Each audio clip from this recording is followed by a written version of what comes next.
언제 거듭나면 좋을 것 같아요? 보통은 요즘 어른들의 생각이 초등학교 때 아이들이 예수님을 영접했는지 안 영접하지 않았는지 어떻게 알아? 중고등학교 정도는 돼야지 알지. 예전에는 어릴 때도 침례를 줬거든요. 5학년, 6학년도 침례 주고 이랬는데 지금은 그런 모습을 잘 보기가 힘들어요. 왜 그렇죠? 검증돼야 된다. 검증되고 아이들의 이 구원을 삶으로 열매로 나타나야 된다. 이런 얘기 때문에 점점 늦춰지다가 지금은 어느 교회를 가도 이 중고등학생의 70%, 80% 이상이 구원받지 못한 이런 안타까운 현상을 보게 되는 거예요. 그러나 아이들도 구원받을 수 있습니다. 어릴수록 하나님의 말씀을 받아들이기가 더 쉬워지는 것이에요. 그래서 이 아이들을 거듭나게 하고 이 아이들이 하나님의 말씀을 듣고 하나님의 말씀으로 거듭나고 새 생명이 되었을 때 이제 이 아이들로부터 성장이 될 수 있는 것이죠. 그래서 첫 번째 분반 교사들에게 주어진 이 목회의 첫 번째 목표는 거듭나게 하는 것이에요. 성도들을 생각할 때 그렇지 않습니까? 누군가 새로운 영혼이 교회 가운데 들어왔을 때 여러분들은 무엇을 해주실 거예요? 다음 주부터 꼭꼭 나오면 달란트 줄 거예요. 해가지고 계속 나오는 대로 달란트 체크해주고 달란트 주고 이 행사에 마음을 두게 할 것이냐는 거죠. 그것이 아니라 이 영혼이 하나님께 관심을 가질 수 있도록 하는 과정들이 필요한 거죠. 주일학교는 새 생명에 태어나는 조산원이다. 아주 인상적인 문구 아닙니까?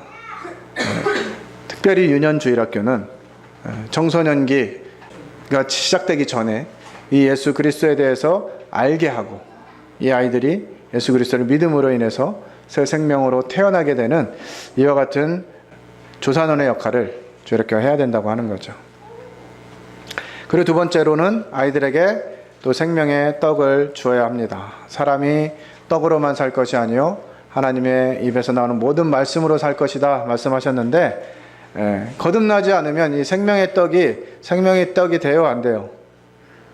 아직 태어나지도 않은 애한테 막 떡 먹이면 이거 의미가 없게 되는 거예요. 그래서 가능한 한 우리는 아이들이 구원받고 난 다음에 이 생명의 떡을 먹어갈 수 있도록 영양분을 공급해 줘야 됩니다. 많은 아이들이 구원받았다고 고백하고 나서 자꾸 구원을 잃어버리게 되는데요. 그 역할을 누가 주로 합니까? 부모나 선생님들이 자꾸 구원을 잃어버리게 만들어요. 그래서 캠프 때는 분명히 다 말씀 잘 듣고 구원을 분명히 받았고 예수님 영접까지 했는데 집에만 가면 그래 네가 언제까지나 구원 받았는지 안 받았는지 한번 보자 싶어가지고 주의 깊게 보다가 어떻게 해요? 한번 실수하거나 또 다시 넘어지거나 이런 일들을 보면 그럴 줄 알았어 이래가지고 구원받았다는 애가 왜 그러냐 이런 말 한마디가 아이들의 구원을 자꾸 잃어버리게 만든다는 거죠. 구원받았다고 아이들이 고백하면 그것을 그냥 그대로 이해해주고 받아주고 그 아이가 잘 자랄 수 있는지 하나님의 말씀을 먹여보면 압니다. 하나님의 말씀을 먹여보면 알아요. 그런데 아이들이 구원받았다고 할 때 아무것도 하지 않아요. 어른들이 그 아이를 위해서 무엇인가 공급해줄 생각은 안 하고 지가 알아서 이제 내일부터 구원받았으니까 아침 눈 일찍 떠가지고 큐티해야겠지? 이런 마음부터 먹고 있다는 말이에요. 그리고 이제 학교에서 친구랑 싸우지도 않고 욕도 안 하고 다음 주면 친구 전도해 오겠지? 이런 마음을 먹고 있는 거예요. 여러분들은 구원받은 다음에 어떻게 그러셨나요? 막 구원받으니까 막 새로운 이 새로운 에너지가 막 넘쳐 흘러가지고 아무도 안 가르쳐 줬는데 막 그냥 뭔가 새로운 이 활동들이 막 일어나고 이렇게 하셨나요? 어른들조차도 안 그랬는데 아이들에게 그걸 자꾸 요구한다는 거예요. 그런데 이 아이가 분명하게 구원받았다면 하나님 말씀을 먹으면서 자라나는 것이 보이게 되는 것이에요. 그걸 통해서 확인하면 되잖아요. 근데 어른들은 아무것도 안 하면서 아이들이 스스로 하나님의 자녀인 것을 나타내기를 원하는 거예요. 참 너무 무리한 요구를 하는 것이죠. 우리 저기 하리가 지금 막 저렇게 옹알옹알 하면서 막 이렇게 하니까 얼마나 생명력이 느껴지잖아요. 그죠? 저 아이가 생명이 없으면 저런 소리를 내겠어요, 안 내겠어요? 안 내는 거거든요. 그런 걸 볼 때 이제 이 아이들의 구원의 문제를 관심 가질 뿐만 아니라 구원받았다고 고백하는 아이들을 그대로 인정해주고 그 아이들이 하나님의 말씀을 계속 먹어갈 수 있도록, 그리고 그 먹어간 이 열매로 자라가고 있는지를 보면 되는 것이죠. 그걸 먹고 하나님의 사람으로 성장해 가는 것입니다. 학생부도 마찬가지고요. 참 어른들은 과거를 자꾸 잊어버리고 자기는 그냥 처음부터 뭔가 잘 됐던 것처럼 그런 인식을 하고 있는 것 같아요. 그런 부분들에 있어서 아이들의 영적인 거듭남을 위해서 기도하고 준비하고, 그다음에 아이들을 계속해서 영적인 양식을 먹이는 데 역할을 해야 될 것입니다. 그래서 이것은 반목회의 목표가 돼야 돼요. 우리 에베소 4장 11절 12절, 하나님께서 성도들에게 은사를 주시고 각 역할을 주신 것은 그 목표가 있는 것이에요. 그 목표가 뭐예요? 성도를 온전하게 하고 봉사의 일을 하게 하고 그리스도의 몸을 세우는 이와 같은 목표를 위해서 주어진 것이라는 거죠. 첫 번째로 온전한 사람이라는 부분들에 대해서 살펴보겠습니다. 반목회자가 아이들을 온전케 해야 되는데 이것은 그들이 바로 그 있어야 할 상태에 있도록 해주는 것이에요. 반목회의 기본적이며 우선적인 목표는 어린이 성도들이 성도답게 되도록 가르치고 도와주며 인도하는 데 있습니다. 그래서 이 아이들에게 이제 온전한 사람이 될 수 있도록, 이 온전한 사람이라는 의미는 뭐냐? 어른의 기준이 아니라는 거예요. 그래, 구원받았으면 이제 온전한 사람, 아빠처럼 선생님처럼 그렇게 해야 되는 거야, 이렇게 얘기하면 아이들이 겁을 먹겠습니까? 안 먹겠습니까? 어떻게 해야 되지? 하루에 성경 2시간씩 읽어야 돼? 우와, 기도 1시간씩 해야 되고, 우와, 이렇게 되는 거예요. 그래서 아이들이 그 있어야 할 상태에 있도록 도와주는 게 온전한 사람을 만들어가는 이 원리입니다. 아이답게, 학생답게. 그래서 아이들에게 가르칠 때 아이들 수준에 맞는 걸 가르치시면 되는 거예요. 너무 많은 분량들, 너무 높은 것들, 막 이런 거, 그냥 고상한 거, 이런 걸 막 자꾸 생각해가지고 아이들도 그러길 바라는 분들이 있는데, 우리 아이들은 있는 모습 그대로, 그 안에 있는 열정과 그 하나님을 향한 마음들을 끄집어내서 그 모습 그대로. 아이들이, 요즘 아이들은 특히나 더 이와 같은 부분들을 나타내기가 참 쉽죠.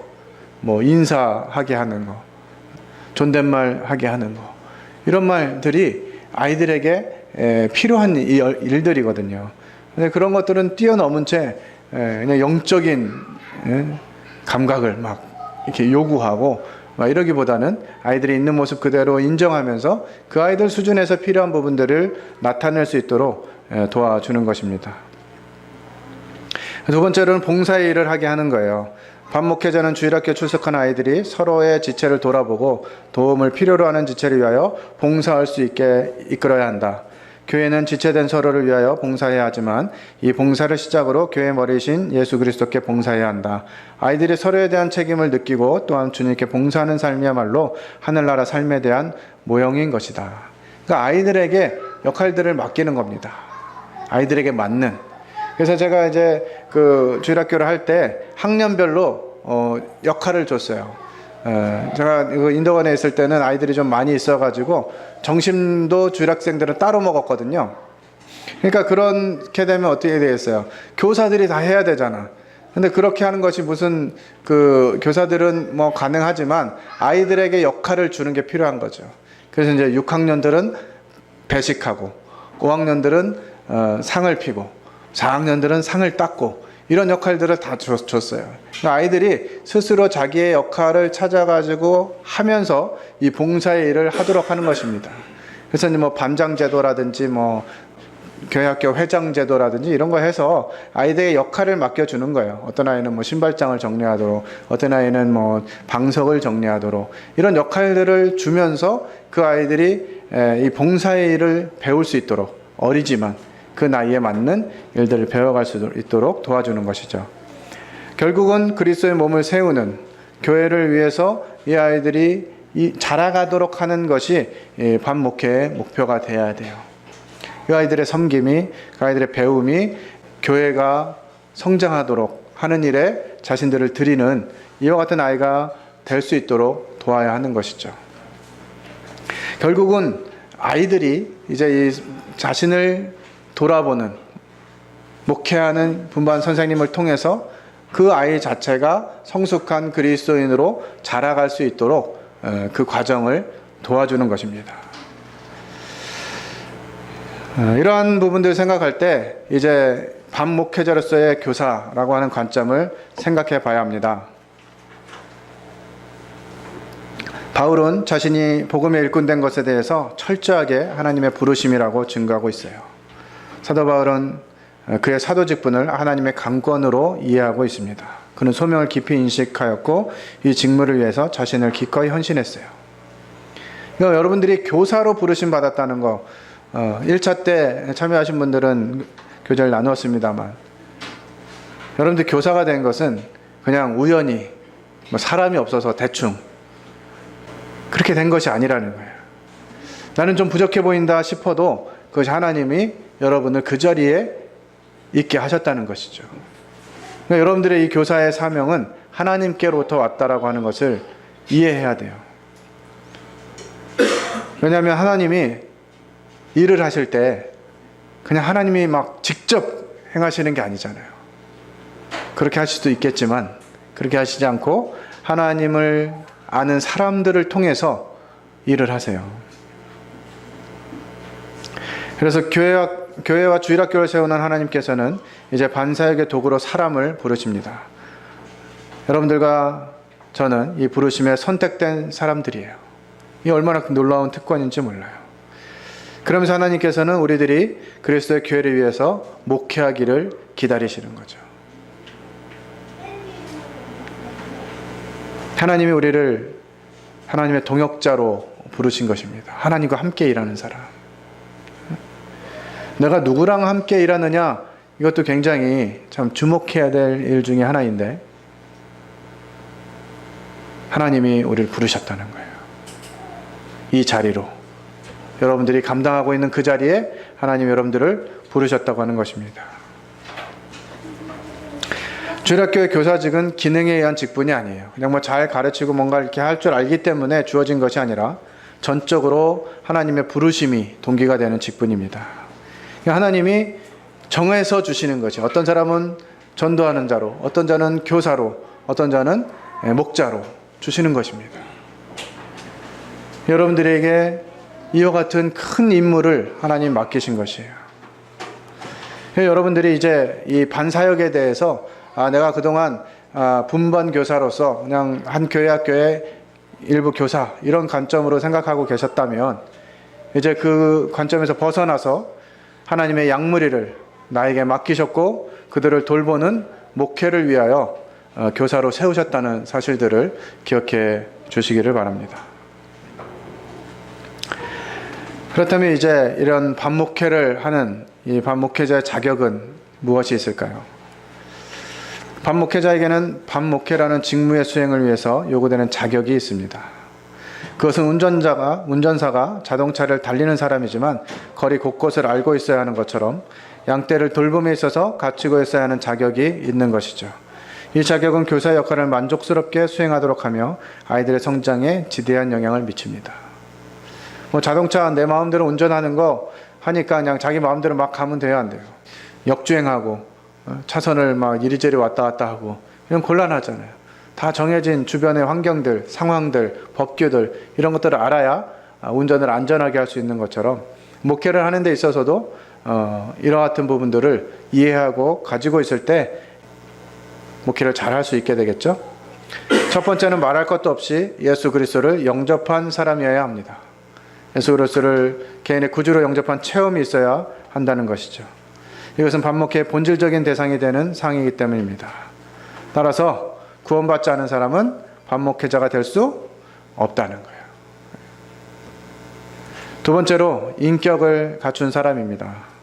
하나님께서 사람에게 사역을 맡기신 만큼 사람의 인격에 따라 하나님의 일이 늘어납니다. 어느 의미에서 반사역은 교사 인품에 제한을 받는다고 볼 수 있어요. 그러므로 그는 아이들에게 보여지는 그의 인격이 모방할 만한 가치를 지닌 인격이 되도록 갖추어야 합니다. 그리고 반 목회자라서 그의 인품은 그리스도를 본받아 사도 바울과 같이 나를 본받으라고 말할 수 있는 것처럼 본받을 수 있는 인격을 지녀야 돼요.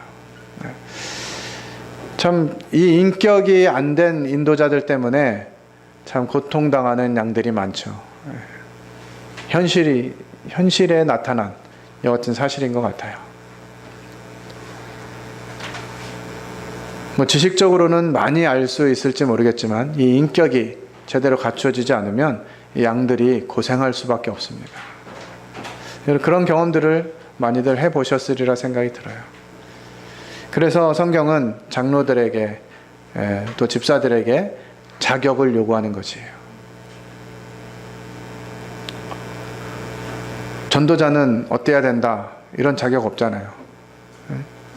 그런데 목회자들에게는, 감독들에게는 자격이 요구되는 거예요. 그 자격 중에 대부분은 인격과 연관이 있습니다. 아이들한테 성경은 잘 가르치지만 아이들이 좋아하지 않아. 그러면은 목회가 잘 되겠어요, 안 되겠어요? 목회 안 되는 거예요. 아이들이 좋아해야 그곳에서 선생님 말씀을 듣고 선생님의 가르침을 통해서 또 그 삶을 통해서 점점 성장해 가게 되는 것이죠. 언제 나이 때부터 그게 가능해질까요? 몇 학년 정도 되면 선생님의 인격을 바라보면서 참 우리 선생님 좋은 선생님이야 이렇게 생각할 수 있을 것 같아요. 몇 살? 몇 학년? 4학년? 예. 1학년, 2학년, 예. 6학년까지 다 나오겠어요? 어릴 때부터 그게 가능해요. 선생님이 자기를 좋아해 주는지, 그리고 자기를 인격적으로 대해 주는지, 이거 아이들이 다 알아요. 몇 살 정도면 알까요? 가난한 쟁에서부터 다 알아요. 아이들이요, 저렇게 그냥 잘 모르고 안기는 것 같지만 다 압니다. 누가 자기를 얼만큼 안아주는지. 그래서 그 사람한테 자꾸 가고 싶어 하는 거예요. 갓난 아이들도. 근데 조금씩 크면서 아이들은 더 그것을 잘 알게 되죠. 이 선생님이 나를 정말 사랑해 주시는구나 하는 걸 알게 되는 거예요. 1차 때인가 제가 간증을 좀 했었던 것 같은데, 제가 유년주일학교 처음 시작할 때, 그러니까 뭐 20살, 21살 뭐 요럴 때인 걸로 기억이 납니다. 주일학교 아이들 중에 5살, 7살 이렇게 된 아이가 있었어요. 자매지간인데 그 아이는 예배당에서 조금 멀리 살았습니다. 그 아이 주변에, 그 집 주변에 있는 아이들은 다 등불교회라는 교회에 다 함께 다녔어요. 근데 이 아이들만 이제 모임에 나오는 거예요. 어느 날은 이제 언니가 좀 꾀가 났는지 동생을 꼬시기 시작했습니다. 세희야, 우리도 오늘 등불교회 가보자. 이렇게 막 얘기하는 거예요. 꼬시는 거예요. 우리만 교회 가잖아. 이러면서 꼬시기 시작했어요. 어느 정도 얘기를 했는데 이 아이가 싫어. 나는 제가 묵동에 있을 때였는데 묵동교회 갈 거야. 얘기했어요. 왜? 등불교회 가자니까. 그 5살짜리 아이가 묵동교회 가면 문엄산 선생님 있잖아. 그랬다 그래요. 제가 직접 들은 건 아니고 엄마가 그 딸들이 이렇게 싸우면서 그런 얘기를 했다고 이제 저한테 알려주셨는데, 저희 그 얘기를 딱 들으니까 이게 대충 해서 될 일이 아니구나 하는 것도 그때 깨달았어요. 이 아이가 어린아이지만 그것을 아는구나. 자기를 예뻐해주고 사랑해주고 하는 걸 아는구나 하는 것들을 그때 제가 깨닫게 됐어요. 그러니까 아이들이 선생님을 보고 오는 거예요. 선생님이 제가 뭐 그때 뭘 얼마나 많이 알았겠어요. 20살, 21살 이 시기에 제가 알면 뭐 얼마나 알았겠냐고요. 근데 그 뭐 지식을 얼만큼 많이 전달해 주나 이것이 아니라 정말 아이들을 사랑해 주는지 함께 해 주는지 이런 것들을 보는 거예요. 적어도 교사들은 학생들 편이어야 해요. 학생들 편이어야.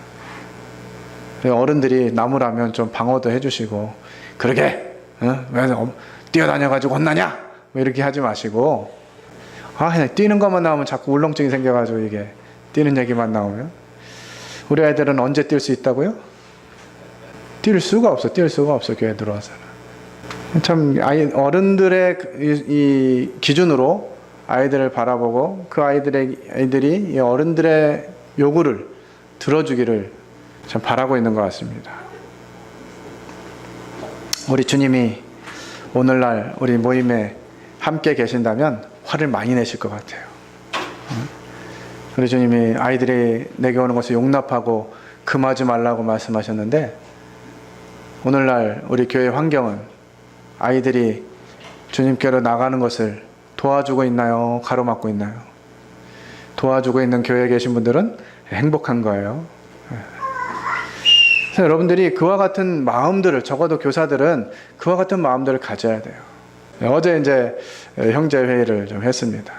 3층에 저희들이 공간을 마련했기 때문에 그 공간에다 이제 뭐 프로젝터도 설치하고 뭐 환경을 좀 꾸며야 되는데 어떻게 하면 좋겠냐 뭐 이렇게 하는데, 이거를 이제 밑에다 내리고 새 걸 사서 여기다 달자는 거예요. 그래서 이제 뭐 그게 뭐 당연하다고 저는 생각이 들었지만, 적어도 교사는 그러면 안 되겠다 싶어가지고, 집에서는 안 그러는데 왜 교회는 그렇게 하려고 하냐고. 집에서는 안방에서 쓸 거 다 쓰다가 이제 안 쓰니까 니네 써라 그러고 자녀들한테 안 주지 않냐고. 이왕이면 좋은 거 좀 밑에다 달고 어른들이 불편을 감수하면 좋겠다고. 그런 얘기를 이제 한 거예요. 사실 이거 프로젝트 뭐 거의 저희 교회에서도 저밖에는 안 써요. 그런데도 좋은 걸 여기 달고 싶은 거예요. 어른들의 관점은. 그러니까 이것이 뭐 어떤 뭐 잘못되어 이런 문제가 아니라 신경 쓰지 않으면 그렇게 간다는 거예요. 그 마음이 어디에 있느냐라고 하는 부분들을 교사들은 늘 생각해야 되는 거예요. 이게 내 기준인지 어른 기준인지 아이들 기준인지를 충분히 살펴봐야 된다고 하는 것이죠. 거기서 인격이 나오는 거예요. 아이들을 대하는.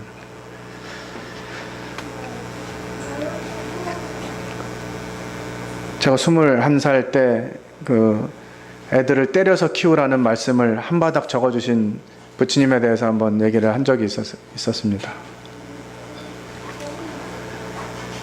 아이들이 하도 뛰어다니고 뭐 말썽을 부려서 그런지 어느 날 한 부처님이 저를 붙잡고서는 A4지 2장인가 뭐 이렇게 앞뒤로 그냥 빽빽하게 적은 말씀들을 적으셔가지고 저한테 주셨어요. 형제, 말씀대로 해. 말씀을 보니까 뭐 때려도 죽지 아니하고 뭐 징계하는 채찍이 쫓아내고 뭐 이런 말씀 한 바닥 써가지고 주셨더라고요. 그 말씀을 이렇게 쭉 보면서 정말 아이들을 때려서 키워야 되는구나. 주일학교에서 애들을 실컷 패야 되겠다. 이렇게 마음 먹으면 곤란한 거예요. 이 말씀들이 왜 이렇게 기록되어져 있는지, 누구에게 주신 것인지, 어떤 마음으로 자녀를 징계하는 것인지, 이런 부분들을 생각해야 되는 것이죠. 이게 다 인격과 연관되어 있습니다.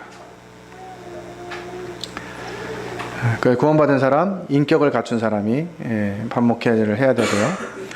하나님의 사람, 특별히 이 영적인 부분에 있어서 하나님에 대한 헌신된 사람, 또 하나님에 대한 열정을 가진 사람, 얼마나 하나님께 사로잡혀 있느냐 하는 부분들이 필요합니다.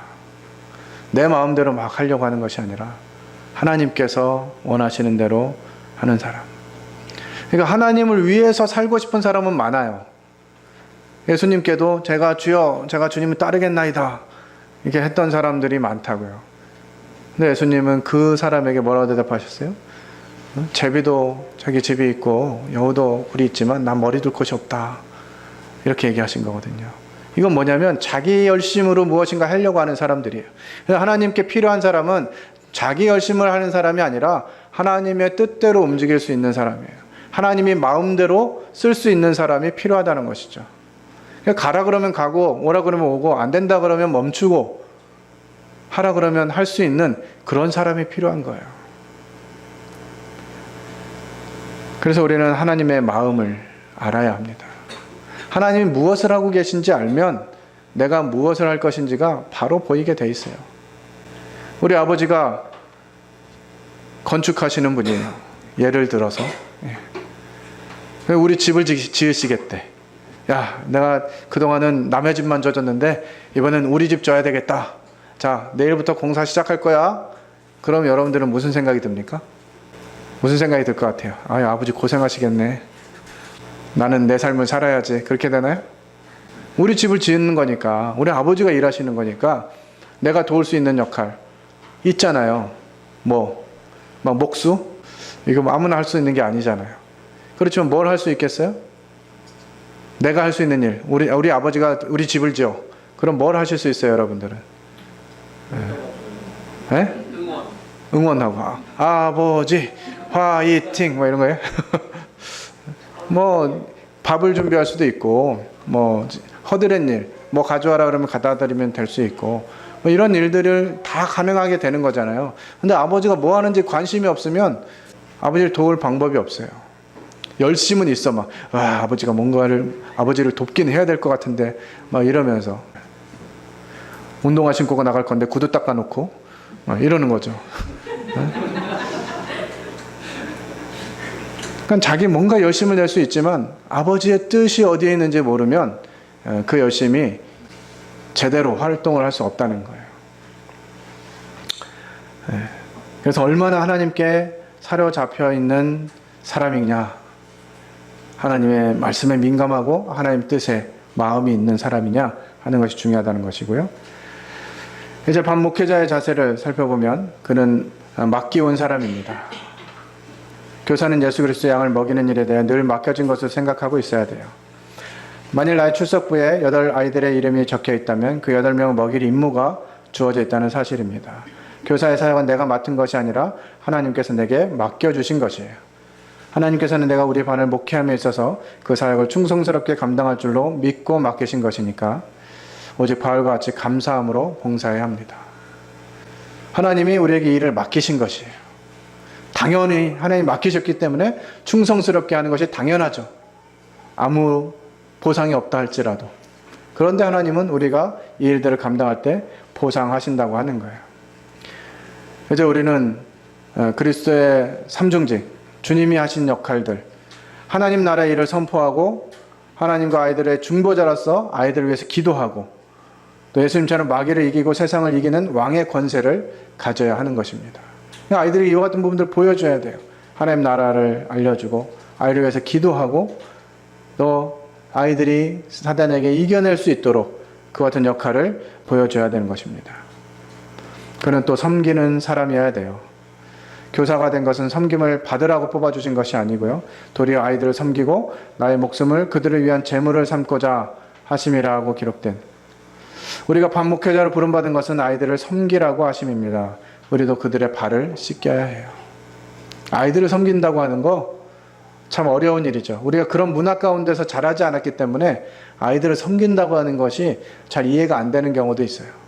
그러다 보니까 아이들과 함께하는 시간이 너무 힘들어. 심지어는 요즘은 부모들도 아이들과 함께하는 시간이 두려워가지고 키즈 카페 이런 데가 생기잖아요. 차 마시고 싶은데 아이들하고 같이 가면 차를 마실 수가 없으니까 키즈 카페 가가지고 아이들은 그냥 놀이터에 놀라 그러고 엄마들은 차 마시고. 그러니까 방학이 두렵대요. 방학이 막. 학교 가 있을 때는 아이들하고 떨어져 있으니까 편해. 근데 방학하면 학교 안 가니까 막 너무 힘들다는 거예요. 문화 자체가 그렇게 흘러가고 있어서 우리가 아이들을 섬긴다고 하는 것이 참 쉽지 않은데 이와 같은 감당을 우리가 잘 해야 되겠습니다.